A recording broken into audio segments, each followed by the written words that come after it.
Hello, hello, hello, hello.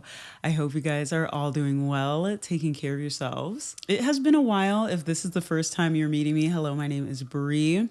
I like to chit chat, I like to rant and ramble, and I'm just gonna get into it. So, I just wanted to bring a couple of my thoughts to the internet.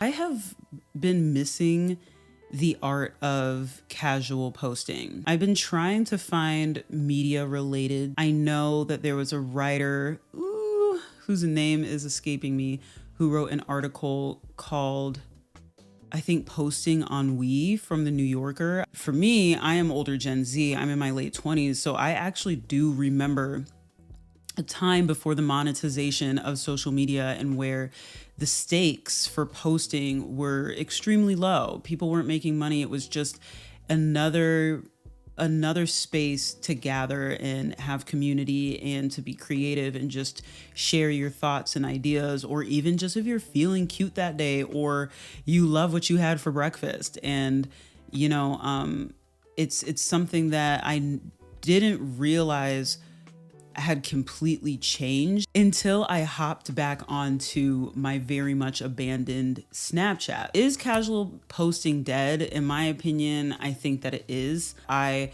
used to be a regular poster, and I've also been off Instagram for 3 years. I haven't had a personal account in 3 years, and I just found myself on Snapchat and realized that a lot of people were posting on there regularly. And for me, I don't know why we have deemed Snapchat to be very taboo or ghetto, or like, I'm not really sure our feelings of Snapchat. I think it's one of those platforms that's just kind of forgotten and has been overshadowed by faster paced apps like TikTok and more lucrative apps like Instagram.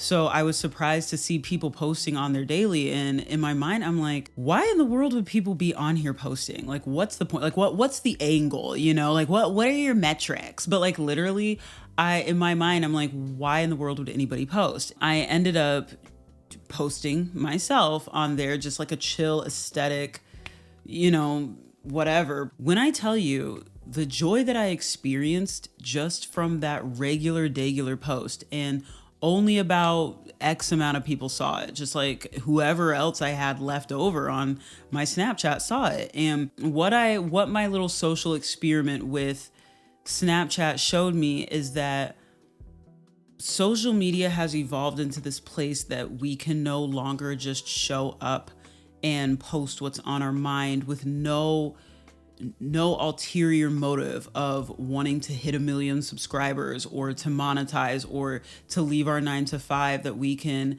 just enjoy posting because we have a creative spirit or we just enjoy being seen. And we don't always want to be seen by thousands of strangers, because that is one thing I started to realize why would people still enjoy Snapchat, is because back in the day, it was just your immediate social circle on Facebook, on Instagram, on Snapchat. I remember casually posting on my Facebook in 7th and 8th grade, and the only people who saw it were people that I knew in real life. I remember when the early 2010s of Snapchat dog filters, and we hadn't reached filters that were like contorting our faces yet, and Instagram had that like blue yellow tinged filter that everybody put on everything. And again, the only people who saw your stuff were people that you knew.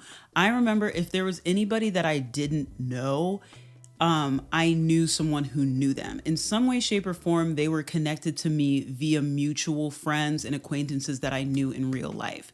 And so I think that is where this love for Snapchat, and maybe I should ask some people that I have on there why they're still using it and why they're still posting. And, there is no audience. It's literally people in your social group, but there's a level of comfort to that, because people who want to get into social media these days, and I'm sorry if this is like rambly, but this is very casual video. Hello. What I feel like also goes hand in hand with this thought is people who have a fear of being seen. And I question, or I would like to challenge that fear by maybe you just fear being seen by thousands of strangers, which is very normal. It's a very normal human response to find anxiety in that.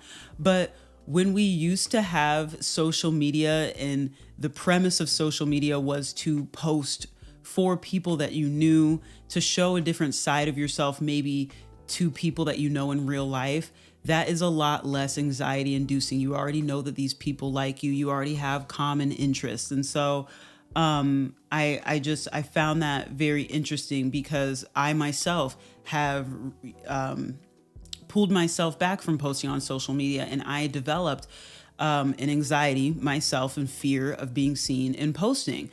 But again, I've been journaling and really digging into where these fears stem from, because I said to myself, Bri, I never had fear of posting on my Instagram. I never had fear of posting on my Snapchat.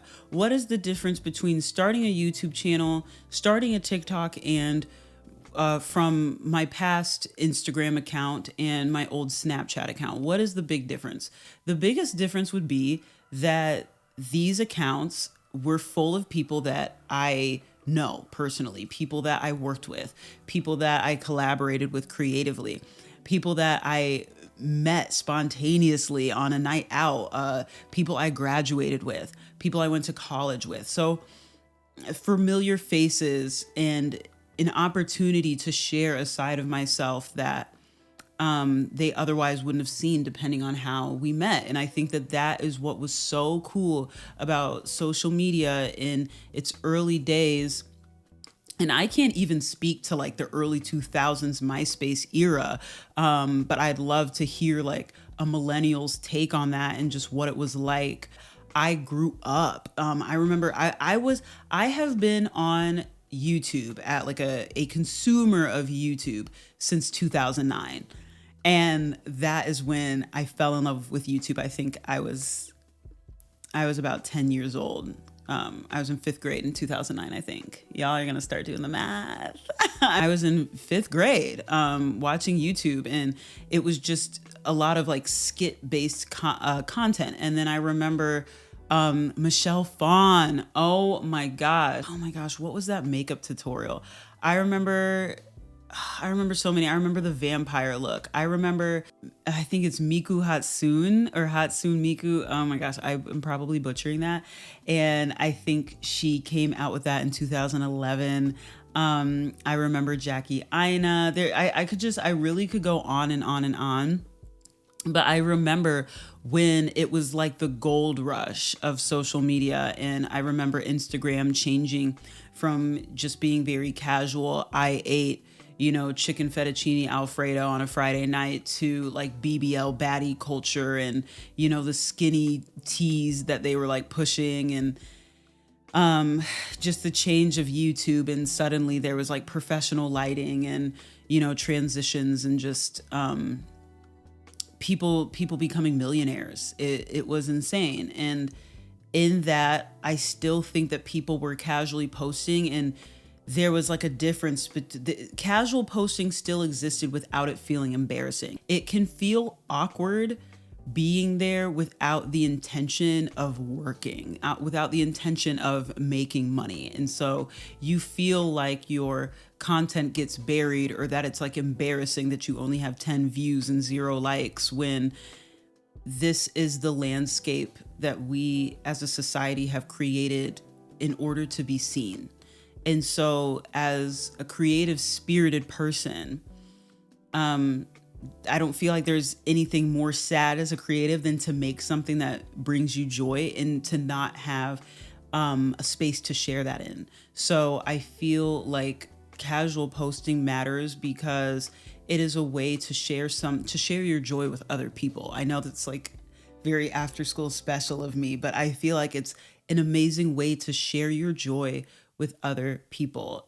The current state of social media, and I think my thought process in this video, I feel like is actually perfectly timed, because I have seen a lot of conversations around people actually speaking about social media shifting back to more closed niche. I'm like have fatigue on the word niche, I swear to God. So, but actually going back to this space where we are sharing our thoughts with a more niche community in 2026. And I think that's kind of interesting. People are tired of constantly being advertised to, constantly, the I know this is not a word, the QVCification. How TikTok has kind of become this new age QVC. Just the doom scrolling, the social media addiction, and how it's going to become less shallow. The influencer, the death of the influencer, and all of that. And I do find that interesting. What I've heard a lot is experts and educational content. And I think that that is important. It'll be interesting to see how things evolve in 2026.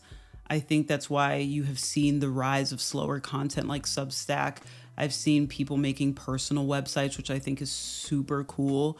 But I do think that the crumbling of influencing and constantly selling stuff to people, I do think that that will at least get us closer. The death of casual posting has a lot to do with social lives and the fact that, again, my generation, we have been called the loneliest generation. You can't create an intimate space. So like what I was referencing from the early 2010s and how I used to have social media that was compiled of people I knew in real life, that's really, really hard to have if you don't have friends. As I close out this video, I think that's also kind of like food for thought, that maybe part of the death of casual posting has just been the death of like real life connections and community. So I know this video was kind of all over the place. I believe that if you're a creative person, you have to be creating something every day, or you are not going to feel right within yourself. So again, thank you so much for watching. I hope you guys enjoyed this video. Please like, comment, and subscribe. Let me know what your thoughts are on social media, the death of casual posting. How do you use social media? Have you noticed that you've been posting less? Do you consume more than you create? So many thoughts to be explored, and I will see you all very soon. Take care.